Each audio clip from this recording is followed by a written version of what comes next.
अब शिक्षा में भी अवैध वसूली। सरकारी विद्यालय में हो रहा छात्र और अध्यापकों से अवैध वसूली का खेल। अपने आप को शिक्षा मंत्री का रिश्तेदार बताकर स्कूल में पढ़ने वाले बच्चों से कराए जा रहे हैं काम। देश का दर्पण न्यूज की खास रिपोर्ट। विद्यालय में शिक्षक छात्रों को अच्छे गुण व अच्छी शिक्षा देने के लिए नियुक्त किए जाते हैं, लेकिन वही शिक्षक छात्रों से अवैध वसूली करता रहे तो वह शिक्षक, वो भी विद्यालय प्रिंसिपल, छात्रों को कैसे शिक्षा देता होगा, इसका अंदाजा लगाया जा सकता है। छात्रों से अवैध वसूली करने का एक मामला सामने आया है। राजधानी जयपुर के बनीपाक स्थित महात्मा गांधी राजकीय विद्यालय में स्कूल के प्रिंसिपल सुश्री संध्या आर्य द्वारा अवैध वसूली का धंधा जोरों पर है।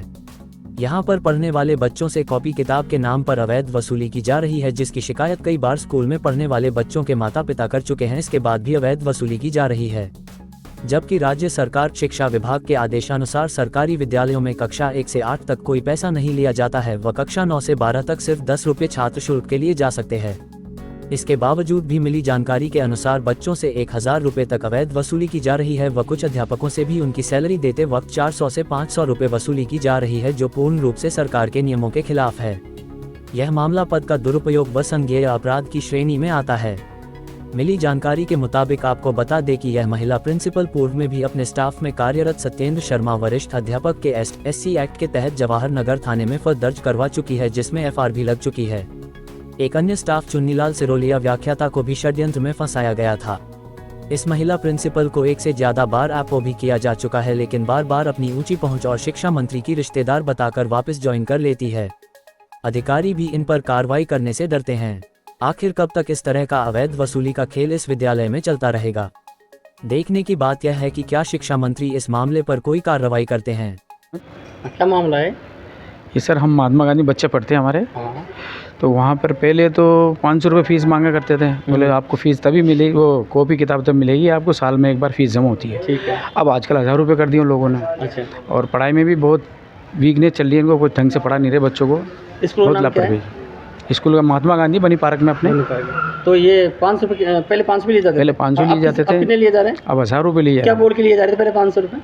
यही कि साहब आपकी ये स्कूल फीस है, आपको किताबें तभी मिलेगी, आप ये जमा कराओगे। और अब अभी यही कहा जाता है इनसे, बच्चों से यही कहा जाता है, फिर हमें देना पड़ता है। तो आपने दिया तो उसका आपके पास क्या सबूत है?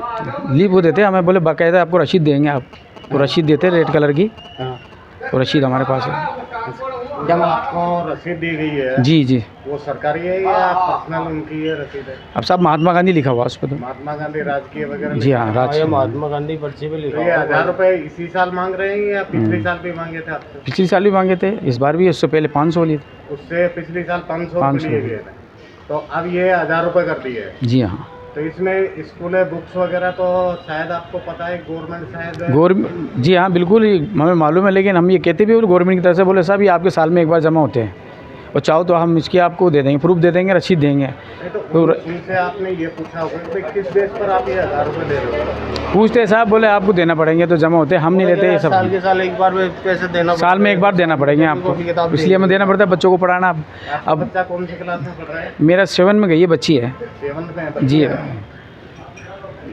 क्या मामला है सर? ये मामला है कि महात्मा गांधी माध्यमिक इंग्लिश मीडियम का मामला है कि फ़ीस के नाम से पैसे लेते हैं और कॉपी किताब बाद में देते हैं। जब पहले पैसे जमा कराओगे उसकी रसीद मैडम को दी जाएगी, फ़ोटोकॉपी जब करा के उसके बाद में कॉपी किताब दी जाएगी। तो पहले कितने पैसे लिए जाते हैं? पहले 500 रुपये लिए गए थे और इस बार 1000 रुपये, और 9th क्लास के 1600 कुछ रुपये, 75 रुपये ऐसे कुछ हुए। तो सरकारी तरफ से किताबें फ्री दी जाए, आपने बोला नहीं उनसे? नहीं बोला था, लेकिन वो तो कहते ये साल में एक बार फीस जमा करानी पड़ेगी, आपको कराना पड़ेगा। इसके अलावा फीस के बाद जब आप फीस जमा कराते उसके बाद क्या दिया जाता है आपको? रसीद दी जाती है हमारे को। क्या लिखा हुआ है रसीद में महात्मा गांधी और वो फीस जो भी अकाउंट लिख देते हैं। वो क्या नाम है आपका? रोशन नाम है मेरा। महात्मा गांधी के नाम से स्कूल खोला गया है गरीबों के लिए, तो उसके बावजूद ये पैसे किस बात के लेते हैं? हर चीज़ सुविधा देते हैं, हालांकि कपड़े भी देते हैं वो लोग, बच्चों को ड्रेस वगैरह भी देते हैं, तो किताबों के नाम से पैसे क्यों लिए जाते हैं? मतलब सभी चीज़ें सरकारी तरफ से दी जाती है। बिल्कुल। तो आपने कहा तो उन्होंने क्या जवाब दिया? बोले साहब साल में एक बार तो होगी आपकी है। वहाँ के प्रिंसिपल का क्या नाम है? प्रिंसिपल का संधि ऐसे कुछ नाम, संध्या आर्य ऐसे नाम है। और वहाँ के इंचार्ज वगैरह का नाम पता आपको कोई? इंचार्ज का सर, इंचार्ज का नाम मेरे ध्यान नहीं आ रहा है। मैं हाँ महेंद्र, शायद महेंद्र जी है। महेंद्र जी 1000 रुपये लिए जा रहे हैं जी।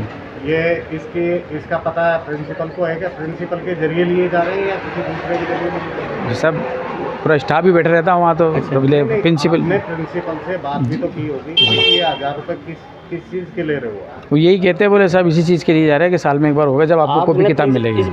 ये जो आप 1000 रुपये की बात बता रहे हो, ये जानकारी प्रिंसिपल की नज़र में डाली है? प्रिंसिपल साहब वो एक साथ ही थे, मैंने देखा नहीं, प्रिंसिपल सब साथ ही बैठे रहते हैं वहाँ पर। अब इतना जानते नहीं, बच्चे पढ़ते हैं, हम तो सिर्फ छोड़ने जाते हैं या फीस के टाइम पे जब कोई मांगते हैं, जब जाना पड़ता है हमें मजबूरी में। हम खुद ये कहते हैं इस चीज़ के लिए कि साहब किस लिए ली जा रहे हैं, जब ये गवर्नमेंट की तरफ से ये सब चीज़ फ्री है बच्चों के लिए, फिर हम प्राइवेट पढ़ाएं ना, हमारी हालत है नहीं प्राइवेट पढ़ाने की, इसलिए हम तो इधर आए हैं। और इसमें भी फार्म भरा, बड़े मुश्किल से तो नंबर आया बच्चों का, उसके बावजूद भी आप लोग हमसे ये पैसे ले रहे हैं। तो कोई सुविधा है जो गवर्नमेंट की तरफ से सुविधा है, तो ये पैसे क्यों लिए जा रहे हैं हम लोगों से, ये हमारे कुछ समझ में नहीं आता। इसलिए थोड़ा सा हम इस चीज़ को गवर्नमेंट की नज़र में डालना चाहते हैं।